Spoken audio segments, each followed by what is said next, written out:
Il y a un endroit où les habitants d'un village du sud de la France, en tout cas, se retrouvent forcément tous, je veux dire, où on voit tout le monde un jour ou l'autre, c'est la déchetterie. C'est un peu comme les bureaux de vote, mais c'est plus fréquent. C'est d'ailleurs un signe des temps. Avant, c'était les messes de Pâques, maintenant, la déchetterie. Les bureaux de vote, j'en parlerai demain. Déjà, ce qu'il faut savoir, c'est qu'il faut être relativement isolé en campagne pour rencontrer à la déchetterie tous les habitants de son propre village, parce que souvent, quand on habite dans une zone un peu plus peuplée, il y a d'autres déchetteries qui ouvrent pendant que la vôtre est fermée. Ce qui fait qu'on va jeter ailleurs et qu'on y rencontre d'autres gens que chez soi. Mais chez nous, la prochaine déchetterie, celle qui ouvre le mardi après-midi, par exemple, est à 50 km, donc on reste entre soi. Vous allez vous demander encore quel est le point commun entre déchetterie et bureau de vote. J'ai dit que je ferais un sujet séparé sur les bureaux de vote, mais je vais déjà vous dire que ce sont deux lieux où on n'a pas envie de rencontrer tout le monde, mais où tout le monde va le même jour.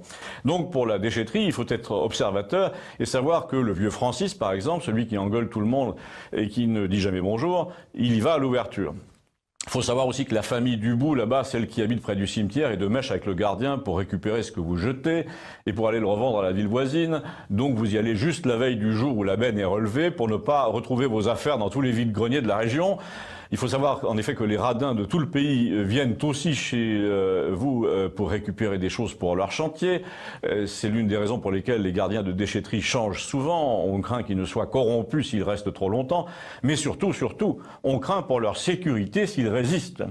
À qui? Eh bien, aux vautours qui se planquent à proximité de la déchetterie et même souvent avec des jumelles avant la fermeture, parce qu'à la nuit tombée, ils viennent couper les grillages pour emporter pendant la nuit tout ce qu'ils ont repéré pendant le jour.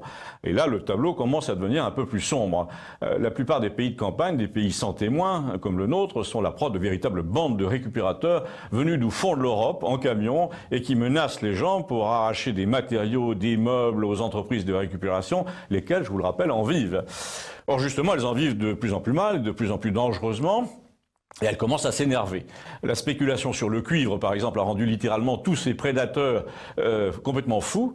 On a bien parlé de mettre un gardien de nuit, mais il n'y avait pas de candidat et pour cause. La vidéosurveillance, on a essayé, ils ont piqué les câbles. De temps à autre, l'un de ces malfaiteurs nocturnes se blesse ou se casse une jambe, mais c'est tout juste s'il n'attaque pas la commune ou la société de récupération parce que la benne n'était pas aux normes. Il y a eu évidemment des imbéciles au village pour dire « mais laissez-les, ils sont pauvres, il faut bien que tout le monde vive, etc. » Mais malheureusement pour eux, ils sont pas seulement pauvres, ce sont des vicieux qui cassent pour le plaisir, qui disséminent les batteries, les produits chimiques, les vieux pots de peinture ou de détergent partout dans la campagne environnante et jusque dans la rivière. Ils polluent donc exprès, par vengeance, ils répandent des déchets pour empoisonner les villageois tranquilles, au sens propre, pour se venger de leur quiétude. Et parce qu'ils viennent de pays où on prend une balle dans le dos pour avoir fait le même genre de choses. Tandis que chez nous, le pire de ce qu'ils risquent, c'est quoi? C'est la visite d'une assistance sociale. Eh bien, si vous les avez croisés, cela, dites-le moi, merci.